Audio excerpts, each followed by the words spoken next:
Rangpur carat coaching আয়োজিত আজকে ধারাবাহিক ক্লাসে আজকে আমাদের আলোচনার বিষয় লেকচার 40-এর M81 নিয়ে আলোচনা করব। আজকের বিষয় হচ্ছে ত্রিমাত্রিক বস্তুর গল্প। আসলে ত্রিমাত্রিক বস্তু বলতে কি বোঝায়? যার তিনটা মাত্রা আছে সেটাই ত্রিমাত্রিক বস্তু, অর্থাৎ দৈর্ঘ্য, প্রস্থ এবং উচ্চতা আছে, তাকে ত্রিমাত্রিক বস্তু বলে। আমরা ত্রিমাত্রিক বস্তু নিয়ে আলোচনার ক্ষেত্রে একটা চিত্র লক্ষ্য করব। কিছু সূত্র আছে এখানে, এই সূত্রগুলো আমরা একটু প্রতিপাদন করব, কারণ এই অধ্যায়ের সূত্রগুলাই মেইন। আমি একটা চিত্রের মাধ্যমে এগুলাকে দেখাইতে চাচ্ছি। এখানে এটা একটা আয়তাকার ঘনবস্তু। আমরা একটা আয়তাকার ঘনবস্তুতে আমরা জানি কয়টা তল আছে, 6টা তল আছে। এখন এর দৈর্ঘ্য যদি আমি ধরে নিলাম, এর দৈর্ঘ্যটা এ, প্রস্থ বি এবং উচ্চতাটাকে ধরে নিলাম সি, তাহলে এই আয়তাকার ঘনবস্তুর সমগ্র তলের ক্ষেত্রফল কত হবে? এর সমগ্র তলের ক্ষেত্রফল হবে সমগ্র তল বা সমগ্র তলের ক্ষেত্রফল, এটা হবে 2 into AB plus BC plus CA বর্গ একক। আয়তনের সূত্র হবে 2 নাম্বার, বা আয়তাকার ঘনবস্তুর আয়তনের সূত্র হচ্ছে দৈর্ঘ্য গুণন প্রস্থ গুণন উচ্চতা, অর্থাৎ আয়তন হবে এ, বি এবং সি ঘন একক। আর এটার কর্ণের দৈর্ঘ্য হবে root over A square plus B square plus C square একক। এই তিনটা ফর্মুলা আমাদের খুব ভালো করে মনে রাখতে হবে। আমরা এবার দেখব ফর্মুলাগুলো কিভাবে আসছে। তো এইটা দেখার জন্য আমাদের এখানে একটা আয়তাকার ঘনবস্তু, এখানে তল আছে 6টা, অর্থাৎ 6টা তলের মধ্যে আবার 3টা তল ঠিক অপোজিট 3টা তলেরই সমান। আমরা দেখি 1 নাম্বার, আমরা সূত্রগুলো নিয়ে কথা বলবো। এর মধ্যে একটা আয়তাকার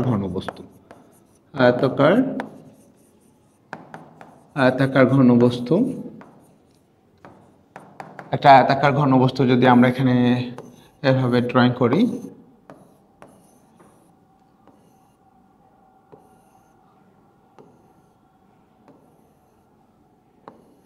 এটা একটা আয়তাকার বস্তু। আমরা জানি একটা আয়তাকার বস্তুতে 6টা তল থাকে, আর তার মধ্যে এই 2টা তল, অর্থাৎ আয়তাকার বস্তু 2টা তল যেখানে এসে মিশে যায় সেটাই ধারক রেখা। আর একটা আয়তাকার ঘনবস্তুতে 12টি ধারক রেখা থাকে। এখানে যদি আমরা কাউন্ট করি 1টা 2টা 3টা 4টা 5টা 6টা 7টা 8টা 9টা 10টা 11টা 12টা, অর্থাৎ ধারক রেখা আছে 12টা। আর এখানে 6টা তলের শীর্ষবিন্দু আছে, 6টা তলের শীর্ষবিন্দু আছে আমাদের 8টা। 1টা 2টা 3টা 4টা 5টা 6টা 7টা 8টা, শীর্ষবিন্দু 8টা। তাহলে এখানে কোণের পরিমাণ হবে কয়টা? কোণের পরিমাণ হবে 24টি। তো আমরা এটা দৈর্ঘ্য যদি এ ধরে নেই, প্রস্থ বি এবং এর উচ্চতা সি হলে এই আয়তাকার ঘনবস্তুর সমগ্র তলের ক্ষেত্রফল হবে 1 নাম্বার, এর সমগ্র তলের ক্ষেত্রফল হবে 2 AB plus BC plus CA বর্গ একক। 2 নাম্বার, এর আয়তনের সূত্র হবে এ গুণন বি গুণন সি, অর্থাৎ দৈর্ঘ্য গুণন প্রস্থ ঘন একক। এরপরে 3 নাম্বার হচ্ছে কর্ণের দৈর্ঘ্য। এর কর্ণের দৈর্ঘ্য হবে root over A square plus B square plus C square. তো এই 3টা সূত্র আমাদের একটু মনে রাখতে হবে। এরপরে আসি আমরা যে কর্ণের দৈর্ঘ্য কিভাবে নির্ণয় করা যায়, বা সমগ্র তলের ক্ষেত্রফল কিভাবে নির্ণয় করা যায়, আয়তন নির্ণয় করা যায়, এগুলো আমরা ক্লাসগুলোতে ডিরেক্ট দেখাবো। এর মধ্যে আয়তাকার ঘনবস্তুকে আমরা কখন ঘনক বলতে পারবো, বা একটা আয়তাকার ঘনবস্তু কখন ঘনক হবে? যদি আয়তাকার ঘনবস্তুর প্রত্যেকটা, অর্থাৎ ঘনকের ক্ষেত্রে যদি আমরা এটা চিন্তা করি, ঘনক একটা আয়তাকার ঘনবস্তুকে তখনই ঘনক চিন্তা করা হয় যদি এর প্রত্যেকটা বাহুর দৈর্ঘ্য সমান হয়, অর্থাৎ এ সমান বি সমান সি হয়। সেক্ষেত্রে ঘনকের সমগ্র তলের ক্ষেত্রফল কত হবে? ঘনকের সমগ্র তলের ক্ষেত্রফল সমগ্র তলের ক্ষেত্রফল, এটার ফর্মুলা হবে 6 স্কয়ার বর্গ একক। আমরা যদি 6 স্কয়ারটাকে একটু প্রমাণ দেখি যে কীভাবে 6 স্কয়ার, আমরা একটু আগে আয়তক্ষেত্রের সমগ্র তলের ক্ষেত্রফল দেখলাম কত, যে 2 into AB plus BC plus CA. তো এইখানে প্রত্যেকটা একক যদি সমান হয় 2, অর্থাৎ সবগুলো যদি আমরা চিন্তা করি এ ইন্টু এ প্লাস এ ইন্টু এ প্লাস এখানে সি এর জায়গায় এ তো আগে থেকে আছে, সবগুলো ক্যালকুলেশন করলে 2 into square plus square plus square, অর্থাৎ 3টা স্কোয়ার। আমরা যদি এটাকে অ্যাড করে দিই 2 ইন্টু 3 স্কোয়ার, ক্যালকুলেশন করলে কত পাচ্ছি 6 স্কোয়ার, অর্থাৎ ঘনকের সমগ্র তলের ক্ষেত্রফল হবে 6 স্কোয়ার বর্গ একক, অর্থাৎ 6 গুণন ঘনকের এক বাহুর দৈর্ঘ্য তার উপর স্কোয়ার। এরপরে আসি ঘনকের আয়তন কি, ঘনকের আয়তন এটা হচ্ছে এ কিউব ঘন একক। এ কিউব কেমন, এখানে আমাদের ছিল এবিসি, তো এবিসি যদি প্রত্যেকটাই সমান হয়, অর্থাৎ এ সমান বি সমান যদি সি হয়, সেক্ষেত্রে এ ইন্টু এ তার মানে কত হবে এ কিউব। এরপরে নাম্বার 3, যে ঘনকের কর্ণের দৈর্ঘ্য কত। ঘনকের কর্ণের দৈর্ঘ্যের যদি সূত্রটাকে আমরা দেখি, যে কর্ণের দৈর্ঘ্য, ঘনকের কর্ণের দৈর্ঘ্য হবে √3a একক, এটা বাহিরে, তার মানে √3 ইন্টু একটি ধারের দৈর্ঘ্য, অর্থাৎ ঘনকের একটি ধারের দৈর্ঘ্য, একটি ধারের দৈর্ঘ্য এইটা। অর্থাৎ এই 6টা ফর্মুলা, আয়তাকার ঘনবস্তু 3টা ফর্মুলা এবং ঘনকের 3টা ফর্মুলা যদি আমরা মেমোরাইজ করতে পারি বুঝে, তাহলে এই অধ্যায়ের সবগুলো অঙ্ক আমরা করতে পারবো। এবার আমরা অঙ্কগুলোকে প্র্যাকটিস করব। প্রথম যে সমস্যাটা নিয়ে কথা বলবো সেটা হচ্ছে ধার এ। তাহলে এখানে এর ভ্যালু কত হবে, এখানে এ সমানই হবে 6 সেন্টিমিটার। তো আমাদের প্রশ্নে যেটা বের করতে বলা হয়েছে সেটা হচ্ছে বস্তুটির সমগ্র তলের ক্ষেত্রফল নির্ণয় করা। আমরা ঘনক আকৃতির বস্তুর সমগ্র তলের ক্ষেত্রফল একটু আগেই কিছু অঙ্ক নিয়ে আমরা কথা বলবো। এর মধ্যে প্রথম যে সমস্যাটা আছে, 1 নাম্বার যে সমস্যাটা দেখতে পাচ্ছি, সেটা হচ্ছে একটি ঘনক আকৃতির বস্তুর ধার 6 সেন্টিমিটার, বস্তুটির সমগ্র তলের ক্ষেত্রফল নির্ণয় করো। তো এটি ঘনক আকৃতির বস্তু, অর্থাৎ যে বস্তুটা নিয়ে আমরা কাজ করব সেটার আকৃতি অনেকটা ঘনক আকৃতি। চিত্রটা মুখ্য নয়, জাস্ট আমি বোঝার জন্য এখানে দিব, এটা ঘনক আকৃতির।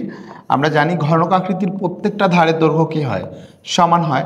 তাহলে এখানে প্রত্যেকটা ধারের দৈর্ঘ্য দেয়া আছে আমার 6 সেন্টিমিটার। আমি যদি ঘনকের প্রত্যেকটা ধারের দৈর্ঘ্যকে এ হিসাবে চিন্তা করি, তাহলে এর ভ্যালু কত হচ্ছে 6 সেন্টিমিটার। তাহলে আমার প্রশ্নটাকে জাস্ট সাজাবো এভাবে, যে ধরি ঘনক আকৃতির বস্তুর ঘনক আকৃতির বস্তুর ফর্মুলা পড়ে এসছি, সেটা হচ্ছে যে অতএব ঘনক আকৃতির বস্তুর সমগ্র তলের ক্ষেত্রফল, সমগ্র তলের ক্ষেত্রফল এটা হবে 6 স্কয়ার বর্গ একক, বর্গ একক। তাহলে 6 এর জায়গায় আমার 6 থাকছে, এর পরিবর্তে আমরা কত লিখব, এর ভ্যালু কত, আমাদের আছে 6 সেন্টিমিটার। তো যেহেতু এখানে ডিজিটটা আমাদের পাটিগণিতিক ফর্মে দেয়া আছে, আমরা এটাকে জাস্ট করে নিব, 6 স্কয়ার করে নিব, 6 স্কয়ার।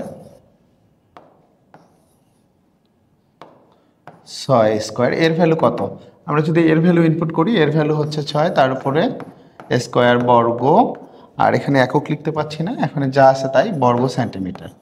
তাহলে হচ্ছে আমার বর্গ সেন্টিমিটার। ক্যালকুলেশন করি, 6 আছে গুণন 6 এর উপরে স্কয়ার করলে কত হচ্ছে 36, এত বর্গ সেন্টিমিটার। ক্যালকুলেশন করলে 6 36 গুণ করে দিলে কত হচ্ছে 6 6 36 6 3 6 18 18 3 21, অর্থাৎ 216 ঘন সেন্টিমিটার।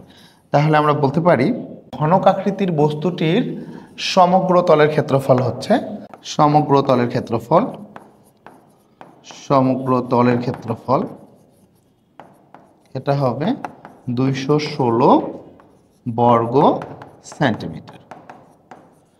তো তাহলে আমরা যদি অঙ্কটা দেখে থাকি তাহলে বুঝবো যে আসলে আমাদের এখানে ফর্মুলাটাই মেইন।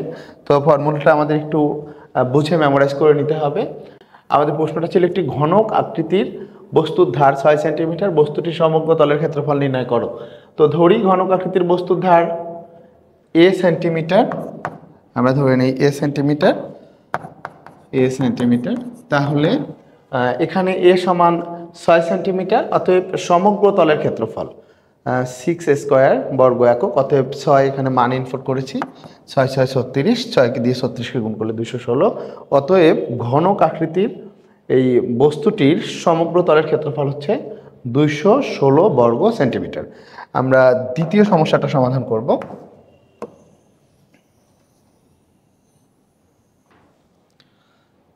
সেকেন্ড যে সমস্যাটা আমার আছে এখানে সেটা হচ্ছে একটি আয়তাকার ঘনবস্তুর দৈর্ঘ্য, প্রস্থ ও উচ্চতা যথাক্রমে 25 সেন্টিমিটার, 20 সেন্টিমিটার এবং 15 সেন্টিমিটার। তো আয়তাকার ঘনবস্তুর ক্ষেত্রে যদি চিন্তা করি, আমরা ধরি এটা একটা আয়তাকার ঘনবস্তু। তো এর দৈর্ঘ্য এ সমান আমরা ধরে নিচ্ছি দেয়া আছে 25 সেন্টিমিটার, এটা এ দ্বারা ডিনোটেট করি। তারপরে এর প্রস্থটা দেয়া আছে কত, বি এর ভ্যালু 20 সেন্টিমিটার এবং উচ্চতা সি এর ভ্যালু দেয়া আছে, সি সমান দেয়া আছে 15 সেন্টিমিটার। আমরা এটারও সমগ্র তলের ক্ষেত্রফল নির্ণয় করব। যে আমরা ধরি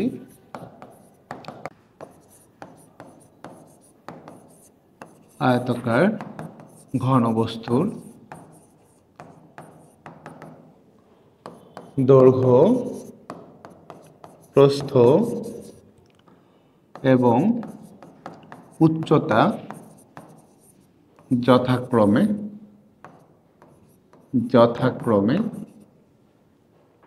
এ, বি এবং সি। তাহলে এখানে এর ভ্যালু কত, আমার এর ভ্যালু হবে 25 সেন্টিমিটার,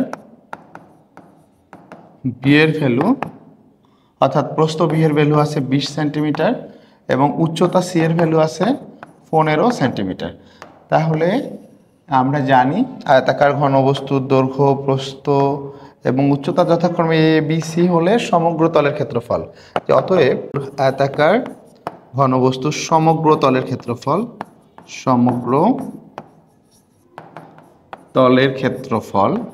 আমরা সূত্রটা এখন ব্যবহার করব। আমরা একটু আগেই দেখে আসছি সূত্রটা কি।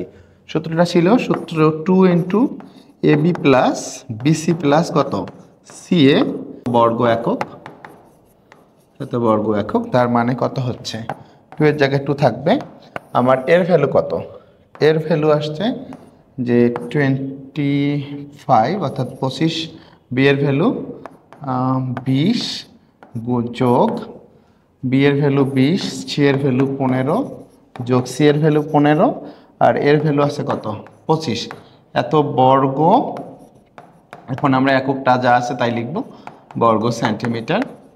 যদি এটাকে ক্যালকুলেশন করি আমরা তাহলে কি পাচ্ছি, 2 এর জায়গায় 2, 15 দুখানো 30, তার মানে এখানে 300 যোগ 15 দুখানো 30, না এটা 300 হচ্ছে না, এটা হচ্ছে 25 দুখানো 50, অর্থাৎ 500 যোগ 15 দুখানো 30, 300 যোগ 15 আর 25 যদি গুণ করি 5 25 125, সেটা 3 বার হবে, 300 3 25 75, অর্থাৎ 375 এত বর্গ সেন্টিমিটার। এটাকে যোগ করে ফেলি 2, 500 300 800 আর 3 11, তার মানে 1175। ব্র্যাকেট থাকা মানে গুণ থাকা, গুণ করে দিই, গুণ করে দিলে কত হচ্ছে, 5 দুকানো 10 শূন্য, 7 দুকানো 14 আর 1 15, 5 2 1 2 হাতের 1 3, 2 1 2, অর্থাৎ 2350 বর্গ সেন্টিমিটার। অর্থাৎ আয়তাকার ঘনবস্তুর সমগ্র তলের ক্ষেত্রফল হবে 2350 বর্গ সেন্টিমিটার। এটাই আমাদের অ্যান্সার। প্রশ্নটা আমাদের ছিল যে একটি আয়তাকার ঘনবস্তুর দৈর্ঘ্য, প্রস্থ ও উচ্চতা যথাক্রমে 25 সেন্টিমিটার, 20 সেন্টিমিটার এবং 15 সেন্টিমিটার। প্রথম প্রশ্ন হচ্ছে যে এর সমগ্র তলের ক্ষেত্রফল নির্ণয় করো। তো এটা ধরি আয়তাকার ঘনবস্তুর দৈর্ঘ্য প্রস্থ এবং উচ্চতা যথাক্রমে এ বি এবং সি। তাহলে এখানে এ সমান 25 সেন্টিমিটার, বি সমান 20 সেন্টিমিটার এবং সি সমান 15 সেন্টিমিটার। তাহলে আমরা জানি সমগ্র তলের ক্ষেত্রফল, আয়তাকার ঘনবস্তুর সমগ্র তলের ক্ষেত্রফল 2 into A B plus BC plus C A. 2 এর জায়গায় 2 আছে, এ বি বিসি সি এর মান আমরা ইনপুট করে গুণ করেছি, গুণ করার পর যোগ করে গুণ করলাম, কত আসছে 2350 বর্গ সেন্টিমিটার। এরপরে আসছে দেখি 3 নাম্বার প্রশ্নটা। আমরা যদি 3 নাম্বার প্রশ্নটাকে দেখি, সেক্ষেত্রে আছে বন্ধুর জন্মদিনে বন্ধুকে একটি উপহার দিতে চাও, সেজন্য একটি উপহার কিনলে উপহারটি একটি 12 সেন্টিমিটার দৈর্ঘ্যের ঘনক আকৃতির বাক্সে রাখা আছে। বাক্সটিকে রঙিন কাগজে র্যাপিং করতে গেলে কমপক্ষে কি পরিমাণ রঙিন কাগজের প্রয়োজন হবে? প্রশ্নটা ঠিক এরকম। আমরা কিন্তু সচরাচর গিফট করি, তো দোকানে গেলেই সেই গিফটগুলোকে রঙিন পেপার দ্বারা আমাদেরকে মুড়ায় দেওয়া হয় বা আমরা মুড়িয়ে নিই। তো এটা একটা গিফট বক্স, এটা একটা গিফট বক্স যার প্রত্যেক ধারের দৈর্ঘ্য এটা আছে হচ্ছে 12 সেন্টিমিটার। এটা দেয়া আছে 12 সেন্টিমিটার। তাহলে বাক্সটিকে রঙিন করতে মোট কি পরিমাণ কাগজ দরকার? রঙিন করতে গেলে 4-5টা রঙিন করতে হবে, আর এর 4-5টা রঙিন করা মানে এর সমগ্র তল, অর্থাৎ আমরা সমগ্র তলের ক্ষেত্রফল নির্ণয় করলেই র্যাপিং করা কাগজের পরিমাণটা পেয়ে যাব। তো সেক্ষেত্রে যদি দেখি আমরা যে 3 নাম্বার প্রশ্ন, ধরি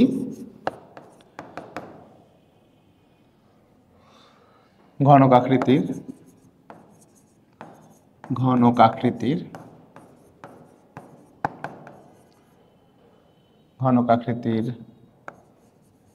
বাক্সটির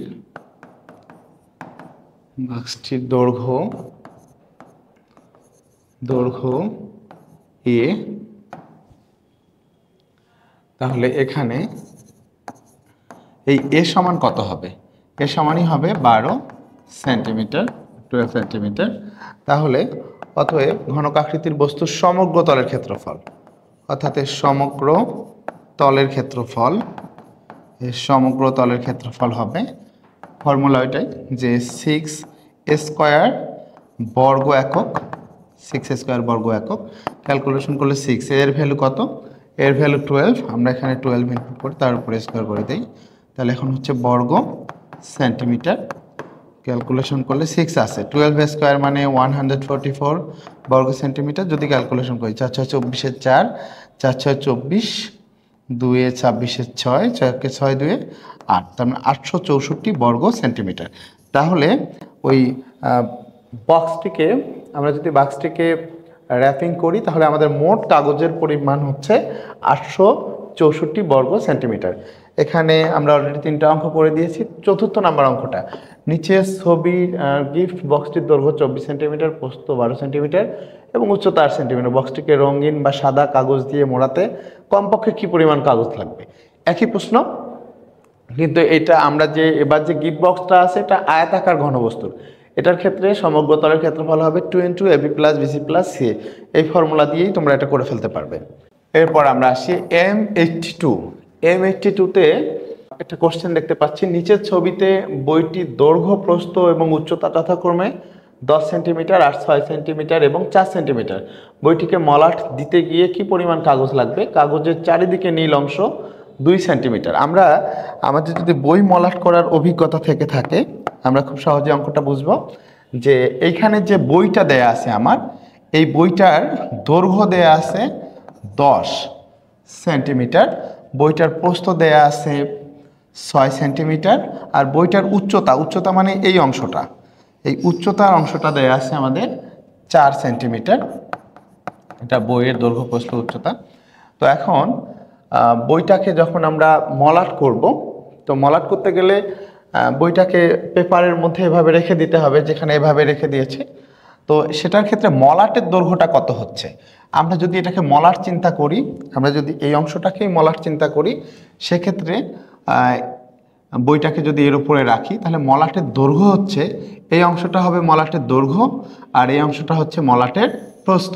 তো মলাটের দৈর্ঘ্য যদি খেয়াল করি, তো এই অংশটা হচ্ছে বইয়ের প্রস্থ যা আছে আমার 6 মিটার, এখানেও বইয়ের প্রস্থ আছে কত? 6 মিটার, অর্থাৎ 2টা অংশ যাবে মলাট করতে। আর এই যে বইয়ের যে উচ্চতার অংশটা অর্থাৎ 4 মিটার, সেটা মলাটের মধ্যে পড়ে যাবে 6, 4, 10, 6, 16। আর এই যে দুই পাশে যে অংশটা আমরা দেখতে পাচ্ছি, এটা নীল রং করা অংশ, এ পাশে আমার 2 মিটার আছে, আবার এ পাশে 2 মিটার আছে। তাহলে কত হচ্ছে মোটে? 2, 6, 4, 6, 2, অর্থাৎ মোটে আমরা পাচ্ছি 20 মিটার। এটা হচ্ছে মলাটের দৈর্ঘ্য। আর যখন প্রস্থ বরাবর এটাকে মলাট করব আমরা, তখন কিন্তু সেক্ষেত্রে যদি দেখি এই অংশটা আমার কত মিটার হচ্ছে, এই অংশটা অর্থাৎ বইয়ের দৈর্ঘ্য কত ছিল? বইয়ের দৈর্ঘ্য ছিল আমাদের 10 মিটার, তাহলে এটা হচ্ছে আমার কত? 10 মিটার। এই পর্যন্ত যদি আমার এই অংশটা 10 মিটার হয়, তো এর দুই পাশে আবার মলাট করে দিতে হচ্ছে। এ পাশে নীল রং করা অংশ আছে 2 মিটার, এই উপরের অংশে নীল রং করা অংশ আছে 2 মিটার। অর্থাৎ মলাটের প্রস্থ পাচ্ছি আমরা 10, 2, 12, 12, 2 কত? 14 মিটার। তাহলে আমরা দেখব যে এটাকে মলাট করতে কি পরিমাণ কাগজের প্রয়োজন হচ্ছে।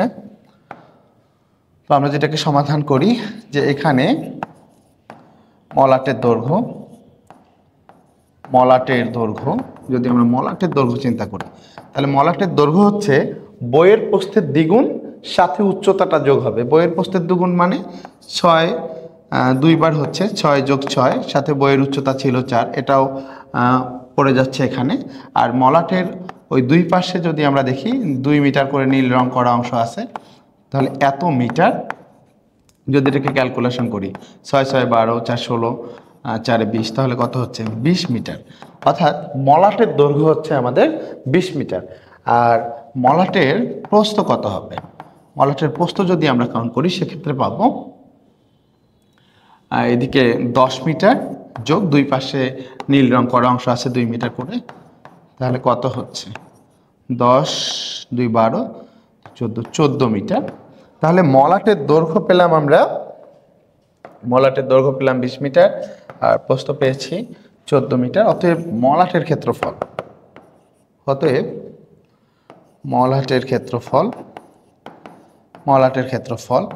মলাট যেহেতু একটা আয়তাকার অংশ দেখতে পাচ্ছি, সেক্ষেত্রে দৈর্ঘ্য গুণন প্রস্থ, আমার দৈর্ঘ্য আছে 20 মিটার, প্রস্থ আছে 14 মিটার, তাহলে দুইটাকে গুণ করে দিলে কত হচ্ছে? এত বর্গ মিটার।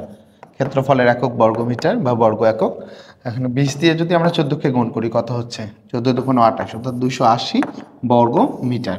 তাহলে আমাদের এই বইটাকে মলাট করতে গেলে আমাদের কাগজের পরিমাণ হচ্ছে 280 বর্গ মিটার। আমরা আরেকবার দেখি ম্যাথটাকে। যেটা হচ্ছে বইয়ের দৈর্ঘ্য দেয়া আছে আমার 10 মিটার, বইয়ের প্রস্থ দেয়া আছে 6 মিটার, আর উচ্চতা দেয়া আছে কত? 4 মিটার। বইটাকে যখন আমরা মলাটের উপর ফেলছি তখন দেখতে পাচ্ছি মলাটের দৈর্ঘ্য কত? বইয়ের দৈর্ঘ্যের দ্বিগুণ সাথে বইয়ের উচ্চতা, এবং মলাটের দুই পাশে পেঁচানোর জন্য যে নীল রং করা 2 মিটার করে অংশ আছে, তো এটা সম্পূর্ণটা হচ্ছে মলাটের দৈর্ঘ্য। আর মলাটের প্রস্থটা হচ্ছে বইয়ের দৈর্ঘ্য এবং এর দুই পাশে যে 2 মিটার করে নীল রং করা অংশ আছে। তো সেক্ষেত্রে মলাটের দৈর্ঘ্য কত হচ্ছে? 6 যোগ 6 যোগ 4 যোগ 2 যোগ 2, অর্থাৎ 20 মিটার। আর মলাটের প্রস্থ হবে 10 যোগ 2 যোগ 2, অর্থাৎ 14 মিটার। যদি আমরা ক্যালকুলেশন করি সেক্ষেত্রে মলাটের ক্ষেত্রফল কত পাবো? 280 বর্গ মিটার। তাহলে বইটিকে মলাট করতে গেলে আমাদের 280 বর্গ মিটার কাগজের প্রয়োজন হবে। এরপরের প্রশ্নটাতে আসি আমরা। এখানে একটা আমরা ম্যাথ দেখতে পাচ্ছি যে ছবিতে দেখানো পরিমাপ অনুসারে কাগজ কেটে এবং ভাঁজ করে স্কচ টেপ দিয়ে আটকে আয়তাকার ঘনবস্তু তৈরি করো। আয়তাকার ঘনবস্তুটির আয়তন কত হবে? আমরা এরকম বক্স তোমাদের ক্লাসে খুলেই দেখাবো বা এইভাবে দেখাবো। তো আমরা যদি এই বক্সটা চিন্তা করি সেক্ষেত্রে দেখো এখানে মোট তল আছে 6টা, তার মধ্যে এইটা একটা তল 1 নাম্বার। যদি আমি এটাকে 2 নাম্বার তল চিন্তা করি, এই তল আর এই তল একই রকম। আর এর দৈর্ঘ্য কত দেয়া আছে? আমরা যদি এটা দৈর্ঘ্য খেয়াল করি, এই যে দৈর্ঘ্যটা দেয়া আছে আমার 7 মিটার, অর্থাৎ এটা দৈর্ঘ্য দেয়া আছে 7 মিটার, প্রস্থ দেয়া আছে 5 মিটার, প্রস্থ এই অংশটা প্রস্থ 5 মিটার, এবং উচ্চতাটা দেয়া আছে কত? 2 মিটার, অর্থাৎ এই অংশটা হচ্ছে 2 মিটার। আমরা যদি এটাকে ক্যালকুলেশন করি যে এখানে এটা যেহেতু একটা আয়তাকার ঘনবস্তুর খুলেই এর অবস্থানটা হয়েছে, আমরা যদি দৈর্ঘ্য ধরি এ সমান, আমি যদি দৈর্ঘ্যটা ধরি 7 সেন্টিমিটার, দৈর্ঘ্য দেয়া আছে, ধরে নিলাম এ সমান 7 সেন্টিমিটার, আর প্রস্থ হচ্ছে বি সমান 5 সেন্টিমিটার, এবং উচ্চতা সি সমান 2 সেন্টিমিটার। আমরা যদি দৈর্ঘ্য, এটাকে দৈর্ঘ্য প্রস্থ এবং উচ্চতা এভাবে ধরে নিয়ে কাজ করি, সেক্ষেত্রে আমাকে বলছে যে এটাকে আয়তাকার ঘনবস্তু তৈরি করে আয়তাকার ঘনবস্তুটির আয়তন কত হবে। তো আমরা জানি আয়তাকার ঘনবস্তুর আয়তন, আয়তাকার আয়তাকার ঘনবস্তুর আয়তন, ঘনবস্তুর আয়তন এটা জানি আমরা দৈর্ঘ্য গুণন প্রস্থ গুণন উচ্চতা, অর্থাৎ ABC ঘন একক। তো যেহেতু আমার সেন্টিমিটারে করা আছে, তাহলে এর ভ্যালু কত? এর ভ্যালু পেয়েছি আমরা 7, বি এর ভ্যালু হচ্ছে 5 এবং সি এর ভ্যালু 2, অর্থাৎ এত ঘন সেন্টিমিটার। তো যদি এটাকে আমরা ক্যালকুলেশন করি সেক্ষেত্রে দেখব 5 সাথে 35, 35 দুগুণে কত হচ্ছে 70, অতএব 70 ঘন সেন্টিমিটার, 70 ঘন সেন্টিমিটার এটা অ্যান্সার। অর্থাৎ এর আয়তন হবে কত? 70 ঘন সেন্টিমিটার। আশা করি এটা বুঝছো সবাই। এর পরের প্রশ্নটাতে আমরা যাব। ঠিক ওটার মতো আরও একটা আমরা ছবি দেখতে পাচ্ছি, এগুলো আমাদের মূল বই থেকে নেয়া, জ্যামিতিক আকৃতির গল্প মূল বই থেকে নেয়া, এগুলো সব খুব গুরুত্বপূর্ণ পরীক্ষার জন্য। তো এখানে আমরা যদি এটাকে একটু খেয়াল করি সেক্ষেত্রে বলছি নিচের চিত্রটি একটি আয়তাকার বাক্সের খোলা অবস্থার ছবি, ছবিতে দেখানো পরিমাপগুলো সেন্টিমিটার এককে প্রদত্ত, যে ক নাম্বার AXY এর মান নির্ণয় করো এবং খ নাম্বার বাক্সটির আয়তন নির্ণয় করো। আমরা যদি ক নাম্বার প্রশ্নটা একটু খেয়াল করি সেক্ষেত্রে দেখব এখানে এর ভ্যালু কত। তো এর ভ্যালু কিন্তু উচ্চতা, তাহলে এর ভ্যালু দেয়া আছে, এখানে এর ভ্যালু আছে 4 সেন্টিমিটার, অর্থাৎ এর উচ্চতার অংশটা। আমরা যদি এক্স এর ভ্যালু চিন্তা করি সেক্ষেত্রে এক্স এর ভ্যালু হচ্ছে এই অংশটা বা এই অংশটা, এটা দেয়া আছে কত? এক্স ইকুয়াল টু আমার দেয়া আছে 10 সেন্টিমিটার, এবং এর প্রস্থ অংশটা অর্থাৎ এই অংশটা অথবা এই অংশটা অথবা এই অংশটা, এই অংশটা আমার দেয়া আছে ওয়াই ইকুয়াল টু কত? ওয়াই ইকুয়াল টু আমাদের আছে 6 সেন্টিমিটার, অর্থাৎ এই অংশটা, এর দৈর্ঘ্য আছে 6 সেন্টিমিটার।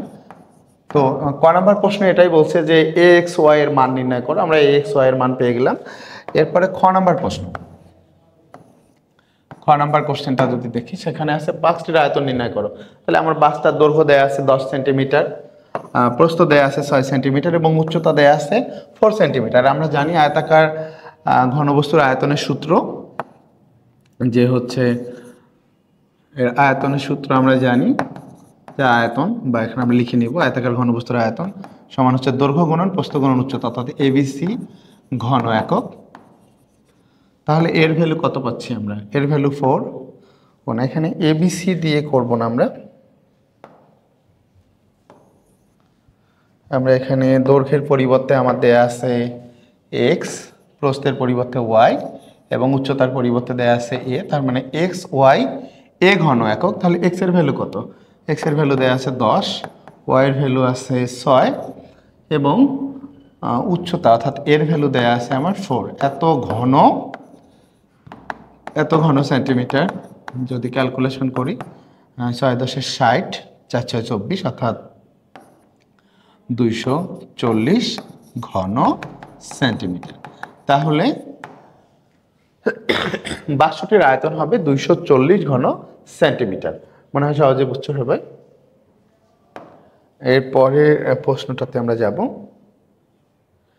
এখানে দেখো তোমরা একটা অঙ্ক দেয়া আছে, যে 4 নাম্বার একটা ম্যাথ দেয়া আছে, যে নিচের চিত্রের কাগজটির মতো 200টি কাগজ একটির উপর আরেকটি রেখে একটি কাগজের স্তূপ তৈরি করা হলো। ক নাম্বার প্রশ্ন, কাগজের স্তূপটির আয়তন কত হবে? আর খ নাম্বার প্রশ্ন হচ্ছে একটি কাগজের পুরুত্ব কত? আসলে একটি কাগজের পুরুত্ব খুবই সামান্য, তোমরা যারা A4 সাইজের কাগজ ব্যবহার করে জানো, তোমরা যারা অনেকে A4 সাইজের কাগজ তোমরা ব্যবহার করো, আর আমাদের এখানে প্রায় পরীক্ষাগুলোতে আমরা এগুলো ব্যবহার করি। তো এখন দেখো এই যে কাগজটা এখানে ব্যবহার করা হয়েছে তার দৈর্ঘ্য কত দেয়া আছে? 7 সেন্টিমিটার এবং প্রস্থ দেয়া আছে 4 সেন্টিমিটার। তো এরকম যদি 200টা কাগজ একটার পর একটা রাখার ফলে আমার এরকম একটা স্তূপ তৈরি হয়ে গেছে, আর স্তূপটারই উচ্চতা অথবা পুরুত্ব দেয়া আছে আমার কত? এখানে 3 সেন্টিমিটার। তাহলে বলছে কাগজের স্তূপটির আয়তন কত হবে? তাহলে আমরা দেখতে পাচ্ছি ক নম্বরে এখানে কাগজের দৈর্ঘ্য কাগজের দৈর্ঘ্য, কাগজের দৈর্ঘ্য আমরা যদি এটাকে ধরি যে এ সমান যদি ধরি যে ইকুয়াল টু 7 সেন্টিমিটার, আর কাগজের প্রস্থ, এখানে প্রস্থ যদি চিন্তা করো, প্রস্থ যদি, তাহলে বি ইকুয়াল টু কত হবে 4 সেন্টিমিটার। আমরা এখানে দৈর্ঘ্যের পরিবর্তে আমার দেয়া আছে এক্স, প্রস্থের পরিবর্তে ওয়াই এবং উচ্চতার পরিবর্তে দেয়া আছে এ, তার মানে এক্স ওয়াই এ ঘন একক। তাহলে এক্স এর ভ্যালু কত? এক্স এর ভ্যালু দেয়া আছে 10, ওয়াই এর ভ্যালু আছে 6 এবং উচ্চতা অর্থাৎ এর ভ্যালু দেয়া আছে আমার 4। এত ঘন সেন্টিমিটার যদি ক্যালকুলেশন করি 6 × 60, 4 × 6 = 24 অর্থাৎ 240 ঘন সেন্টিমিটার। তাহলে বাক্সটির আয়তন হবে 240 ঘন সেন্টিমিটার। মনে হয় সহজে বুঝতে হবে। এখানে দেখো তোমরা একটা অঙ্ক দেয়া আছে যে 4 নাম্বার একটা ম্যাথ দেয়া আছে যে নিচের চিত্রের কাগজটির মতো 200টি কাগজ একটির উপর আরেকটি রেখে একটি কাগজের স্তূপ তৈরি করা হলো। ক নাম্বার প্রশ্ন, কাগজের স্তূপটির আয়তন কত হবে? আর খ নাম্বার প্রশ্ন হচ্ছে একটি কাগজের পুরুত্ব কত? আসলে একটি কাগজের পুরুত্ব খুবই সামান্য, অনেকে A4 সাইজের কাগজ তোমরা ব্যবহার করো, আর আমাদের এখানে প্রায় পরীক্ষাগুলোতে আমরা এগুলো ব্যবহার করি। তো এখন দেখো এই যে কাগজটা এখানে ব্যবহার করা হয়েছে তার দৈর্ঘ্য কত দেয়া আছে? 7 সেন্টিমিটার এবং প্রস্থ দেয়া আছে 4 সেন্টিমিটার। তো এরকম যদি 200টা কাগজ একটার পর একটা রাখার ফলে আমার এরকম একটা স্তূপ তৈরি হয়ে গেছে, আর স্তূপটারই উচ্চতা অথবা পুরুত্ব দেয়া আছে আমার কত এখানে 3 সেন্টিমিটার। তাহলে বলছে কাগজের স্তূপটির আয়তন কত হবে? তাহলে আমরা দেখতে পাচ্ছি ক নম্বরে এখানে কাগজের দৈর্ঘ্য, কাগজের দৈর্ঘ্য আমরা যদি এটাকে ধরি যে এ সমান যদি ধরি যে ইকুয়াল টু 7 সেন্টিমিটার, আর কাগজের প্রস্থ, এখানে প্রস্থ যদি চিন্তা করো, প্রস্থ যদি, তাহলে বি ইকুয়াল টু কত হবে 4 সেন্টিমিটার এবং পুরুত্ব বা উচ্চতা যেটাই বলি না এখন আমরা পুরুত্ব যদি ধরি বা উচ্চতা যদি ধরি, উচ্চতা এখানে সি সমান কত হবে? সি সমান হচ্ছে 3 সেন্টিমিটার, 3 সেন্টিমিটার। তাহলে এই কাগজের স্তূপটির আয়তন কত হবে? তাহলে আয়তনের সূত্র অনুযায়ী আমরা জানি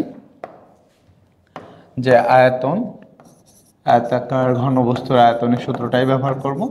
আয়তন সমান হবে এ বি সি ঘন একক। তাহলে এখানে এর ভ্যালু কত পাচ্ছি? এর ভ্যালু পাচ্ছি আমরা 7 সেন্টিমিটার, বি এর ভ্যালু 4 সেন্টিমিটার এবং সি এর ভ্যালু দেয়া আছে 3 সেন্টিমিটার। তাহলে 3টা গুণ করে আমার কত হচ্ছে ঘন সেন্টিমিটার। তাহলে এটা ক্যালকুলেশন করি কত হচ্ছে 3 × 4 = 12, 7 × 12 = 84। তাহলে 84 ঘন সেন্টিমিটার। তাহলে প্রশ্নর উত্তরটা হচ্ছে 84 ঘন সেন্টিমিটার, অর্থাৎ যে কাগজের স্তূপটি তোমরা দেখতে পাচ্ছ এটার আয়তন হচ্ছে 84 ঘন সেন্টিমিটার। এর পরের প্রশ্নটা আসি। পরের প্রশ্নটাতে দেয়া আছে একটি কাগজের পুরুত্ব কত? তো একটি কাগজের পুরুত্ব যখন আমরা নির্ণয় করব সেক্ষেত্রে আমি দেখতে পাচ্ছি 200টা কাগজের পুরুত্ব আমরা কত পেয়েছিলাম? 84।